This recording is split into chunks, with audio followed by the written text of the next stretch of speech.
সোমবার দিন চলে আসে, আর 3 দিন আগে রাসূল পাক অসুস্থ হয়ে গেলেন, মসজিদে আসা সম্ভব হচ্ছে না।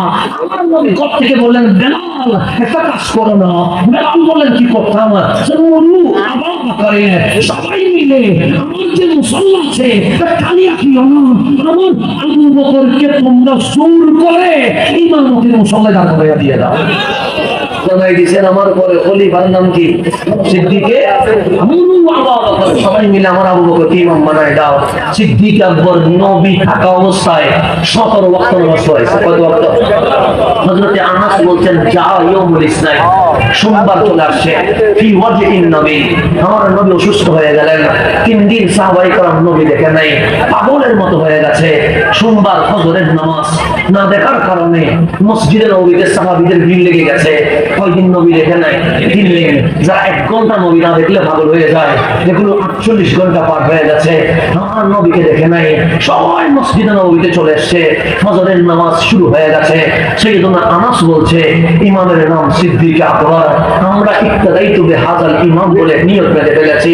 হঠাৎ করে আমার নবীর মনে খেয়াল হইল, আজকে তো আমি দুনিয়া থেকে জাহেরি পর্দা করে ফেলবো। এই শেষ বিদায় লগ্নে আমার সাহাবীগুলো কেমন নামাজ পড়ছে, কিন্তু আমি নবী দেখবো। উনি জানালাটা খুললেন। কি করলেন? জানালা খুললে কি বড় আওয়াজ হবে? এখানে জানালা জানেন নাই? আছে তো, হ্যাঁ। এখানে যদি ঠাস করে জানালা খুললে আপনারা কি জানালা দিয়ে ফিরে যাবেন না? কেন? জানালার আওয়াজ বড় না, কিন্তু জানালা দিয়ে আওয়াজ হইলে আপনারা কি দাঁড়িয়ে ফিরে যাবেন? কারণ জানালার আওয়াজটা শোনা যাবে। এই বিষয় আমার রাসূল, বুখারী শব্দ আমি না, ফাকাশাফান নবী সাল্লাল্লাহু আলাইহি ওয়াসাল্লাম সিতাল হুজরা, আমার নবী জানালার পর্দা সরাইলেন। পশ্চিম কোন দিকে বসছে? এইদিকে বসছে। নামাজ এদিকে, নবীর রওজা এদিকে। যেটা নবীর রওজা, এটা নবীর ঘর, এটা নবীর ঘর। এটা সম্পর্কে আল্লাহ আয়াত নাযিল করে সূরাতুল হুজুরাত। হুজুরাত মানে নবীর ঘর। এই নবীর ঘর নিয়ে কোরআনে কি নাযিল হয়েছে? সূরা নাযিল হয়েছে। নবীর ঘর এদিকে, আমার এই বাবা এদিকে। তো সবাই নামাজ পড়ছে, সবাই নামাজ পড়ছে কোন দিকে?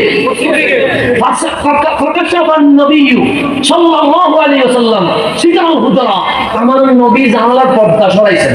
কিসের পর্দা? সাইয়েদুনা আনাস বলছে, এই যে জানালার পর্দা সরাইছে, সামান্য সাউন্ড হয়েছে।